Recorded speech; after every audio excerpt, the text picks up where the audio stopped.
Here at the front of the stage area is a smaller version of that carving that I was just showing you. The detail is amazing, and there's obviously some writing on there that says Bazanansha was here.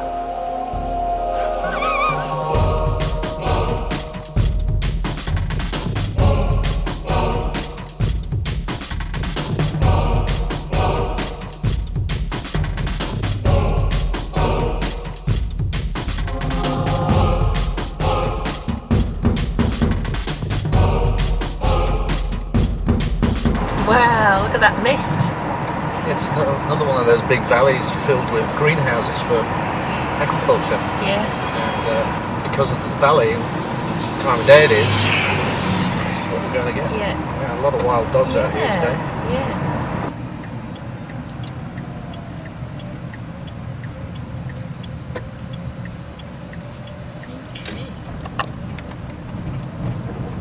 They grow lots of tomatoes in this area, apparently. Yeah, they call them tomato plants. Oh, for goodness sake. Really well maintained though, aren't they? You know. Yeah. Yeah, tomatoes in there. So Demre really is very much an agricultural town. But on the coast, closer to the coast. There are little bits of tourism, but not really a lot. There's only these two real heritage sites, which is Myra and St. Nicholas's Church, both of which we hope to visit today. Yeah. And we got good weather for it. Like yesterday. Yeah. Why did the chicken cross the road? To get to the other side. Correct. Myra!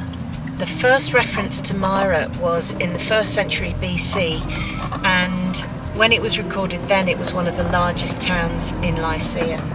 Wow. And during Byzantine times, it had actually overtaken Xanthos and become the capital city, I think. Anyway, I guess. Let's go to the places anyway.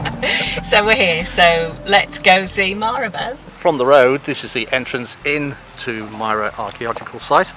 Quite a few shops here laid out for the many tourists that are here normally. And the first thing you come to is the ticket office. Now there's many ways of buying tickets, and because we have Turkish residency, we can get a museum cart for 60 Turkish lira. And we've just purchased that. This is ours. This is mine. And all you need is your residency card and 60 lira. Now, if you're here for 15 days and you want to visit lots of places, you can buy a museum pass for 550 Turkish lira. This gives us a year to get into all of these places. So for 60 Turkish lira, it's an absolute bargain. This 15-day pass gets you into 300 museums, and you're saving 2,922 Turkish lira. So even though it's quite a lot, it actually saves you a lot of money. Yeah. For example, So, St. Nicholas's Monument Museum, it's 50 Turkish lira each for us to get in. Costs us 10 extra for a year. So there's the entrance and exit. You can see some rock tombs behind. Let's go and take a look around this place. And about.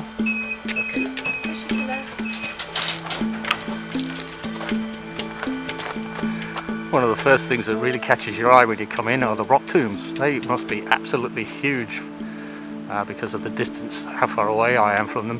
Very similar to the rock tombs that we saw at Pinara, which we're planning on going back to because it was such a special place. The next thing that catches your eye is this huge amphitheatre. So we're going to take a walk around that and then check out the rest of the site. So here's the blurb on Myra, and or who owned it and who ruled it and who gave it back to whoever. But one of the things I found quite interesting is that here Myra and Andriaki Port owe their presence to the Myros Creek. Now today the Myros Creek is absent, which is why this is such a big and important farming area, because it's now a huge alluvial plain, and Demre, the big agricultural town, sits on the alluvial embankment which covers the Myra and has an average height of 4 to 9 meters. So there's 4 to 9 meters of silt, and then it goes on to say a large and probably well-preserved city covered with the high alluvial cover lies beneath Demre. So underneath the city of Demre there is another ancient site which is probably never going to be dug up. Just previously we mentioned the amount of alluvial deposits that have come down from the mountains over time. So there's Answer on top for scale, and this is what they've dug out to reveal most of the base of this. In fact, that's probably why the ones at the stones at the top have turned grey, because they've been exposed, and the ones that were covered in alluvial material actually were not exposed to the weather and didn't get weathering like the ones at the top. Now, we've seen these designs before. We saw them at Tilos. So this is the same construction or design idea, and these are the tops of the columns. They haven't fared too well. I guess one of these things, which is so intricately carved, falls off the top of a column and hits the deck. It's going to hit pretty hard and it's going to break a lot of these things. But you can still see the amazing craftwork that's gone into these. Amazing. Here's an interesting little look at one of the big blocks. We can see it's being shaped to allow another block to rest on it. But look at the detail here, where we can see the tools that they've used to get that straight line edge. What amazing craftsmanship. More of that carving, this time on a facade. So the block here would sit on the outside edge of a wall at the top and have the carving showing, and also the one on top of it is the same. I guess each individual icon has its own particular meaning that we can only guess at. Here's one that's two big eyes and a nose and some flowing hair. The mouth part is here, and it's surrounded by these little egg shapes. It's great that you can actually get hands on with these things, you know, and actually touch them and feel them, and just brilliant. It's probably the Medusa. Yeah, I was thinking that with the hair, yeah.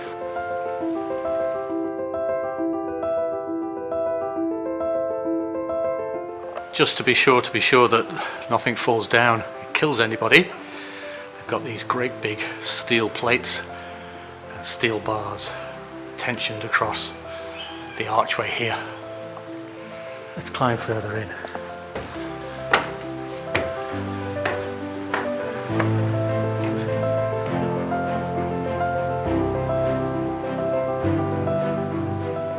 From the top of the amphitheatre, looking down towards the stage area, where this flat bit at the front is, going backwards would have been a wooden built stage. Obviously over time the wood has gone. These little entrances at the bottom of the front, I'm imagining that they would have curtains hanging down there so that whoever was managing the system or the show could peek from behind the curtains and see how full the amphitheatre was getting. Directly in front of the stage, at a lower portion, is a special little seating area for dignitaries and special guests, so they would be seated there, and hope they were liked by the peasantry, otherwise they get belted with rotten tomatoes from the upper seats. Not making that bit up, I don't know. And she was a front row seat. How much you pay for that ticket? A lot. It's worth It is, you get a good view. Not like the plebs up at the top there. On this side of the amphitheatre there are several of these little entrances. Not sure what they were. Could have been ways for people to get up to the top levels. More than likely, yes. Could have been places where people sold snacks. Wouldn't have been fire escapes, because stone is notoriously not likely to catch fire. I'm just being brave. You set up an ice cream stall in there? Yeah. Alright. Got my little bowl Okay. and my table there. Right. Well, I'll have a 99 with a flake, and can I have sprinkles as well? Alright. Ta. It's Okay. gonna cost. Alright, I'm sure it will. Again, here we're looking at the stage, and there's another very big entrance there which a lot of people would walk into and climb up the steps and go to their various seats. And you can see why they've got these greenhouses built on top of this alluvial material, because the minerals and nutrients that must be in there will be very good for growing fruit and veggies. Let's go down and take a closer look at that stage area. So I want to show you a bit of a carving down there. A bit tumbled down here, but this is the other lower entrance for the vast majority of people who come into the theatre area. Huge in height, quite wide. You can imagine 6 people across here, but the huge arched ceilings again, amazing. Here we are at ground level, looking at the front of the stage. The actual stage area itself would have been up on top of this plinth and going backwards. And like I said, I imagined that these were for curtains so that the actors could look out and see how busy the theatre was. Remains of an arched area. But this is what I wanted to show you, this here. That carved bit there would be just a backdrop for the stage area. But the amount of detail that's gone into that carving, I wish I could get up close. If I find one of those fallen over here at the site, I'll get a close-up of it, but the detail in that is amazing. Full scale, there's my hand, and this is just a small piece of a very large piece. It's broken off at both ends, and look at the carving that's gone into that. All sorts of different shapes. How long would that take that person to do that? How many years would it take the person to learn how to do that and not bugger it up? Oops, made a mistake, throw it out, get me another stone. And this one, with the lettering carved into it, the beginning is missing, it's been weathered away, but it also says Murray Westonsco was here. It's a true story. Wonder how they decided which part of the rock to build a tomb in and which part of the rock to just leave as rock. These were built in the 5th to 4th century BC, so 2,500 years ago. Yeah. That's cool. Yeah, I guess they would have painted them as well.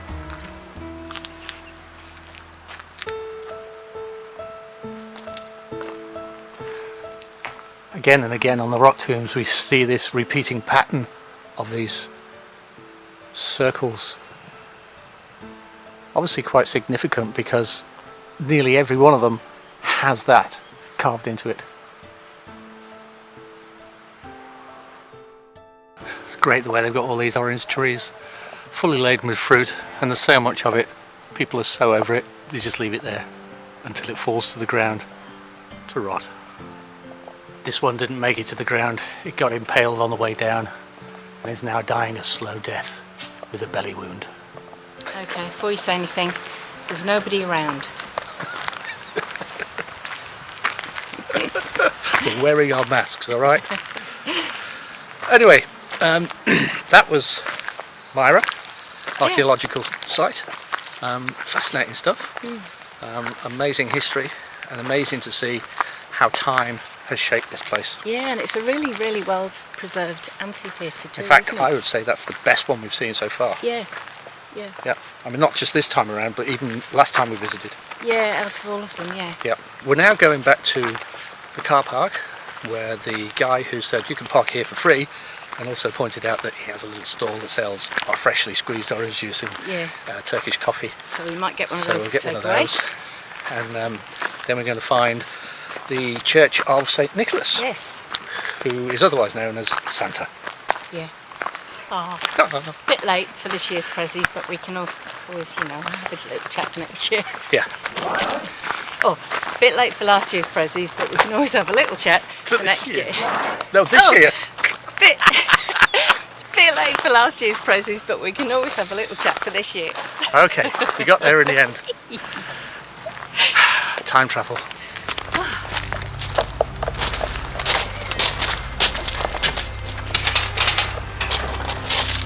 Turkish, English, Russian. Here is our freshly squeezed orange juice.